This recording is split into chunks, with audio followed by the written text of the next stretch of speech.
Hello. അപ്പോൾ നമ്മൾ ഫ്രാങ്ക്ഫർട്ടിന് ഇന്ത്യയിലേക്കുള്ള യാത്ര തുടർന്നുകൊണ്ടിരിക്കുകയാണ്. ഇതിൻ്റെ ഫസ്റ്റ് 2 പോർഷൻസ് ഞാൻ അപ്ലോഡ് ചെയ്തിരിക്കുന്നത് ടെയിൽസ് ബൈ ഹാരലാണ്. ഈ ഒരു വീഡിയോയിൽ മെയിൻലി ഞാൻ ഫ്രാങ്ക്ഫർട്ടിൽ നിന്ന് ഇന്ത്യയിലേക്കുള്ള എൻ്റെ ജേർണിയും ഒമാനിലുള്ള ലേ ഓവറുമാണ് ഉണ്ടാവുക.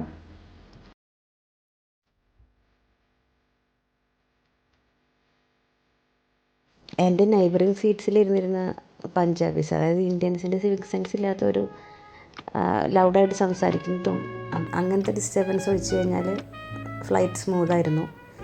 ഫുഡും ഡീസൻ്റ് ആയിരുന്നു.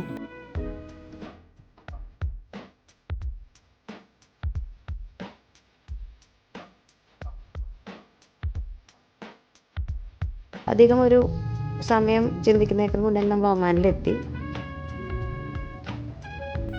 ഒമാനിലൊരു 2 hours ലേ ഓവറായിരുന്നു ഉണ്ടായിരുന്നത്.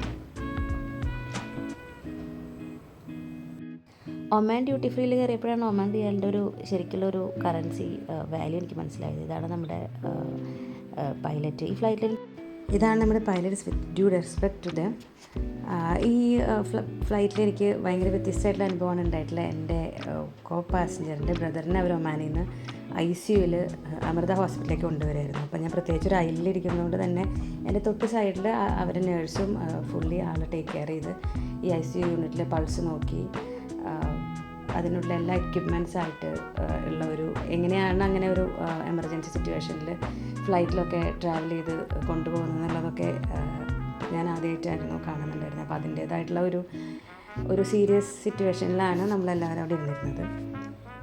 അങ്ങനെ ഞാൻ കൊച്ചി എയർപോർട്ടിലെത്തി. നിക്കോളുടെ കളിച്ചിരികളൊക്കെ ആയിട്ട് നേരെ പോയത് പാരഗണിലേക്കാണ്. അങ്കമാലിയിലുള്ള പാരഗൺ.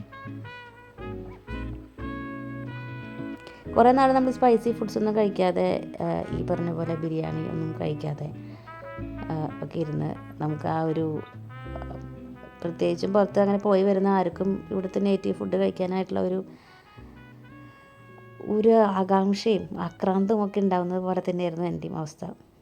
അങ്ങനെ അവിടെ നിന്ന് ഭക്ഷണമൊക്കെ കഴിച്ച്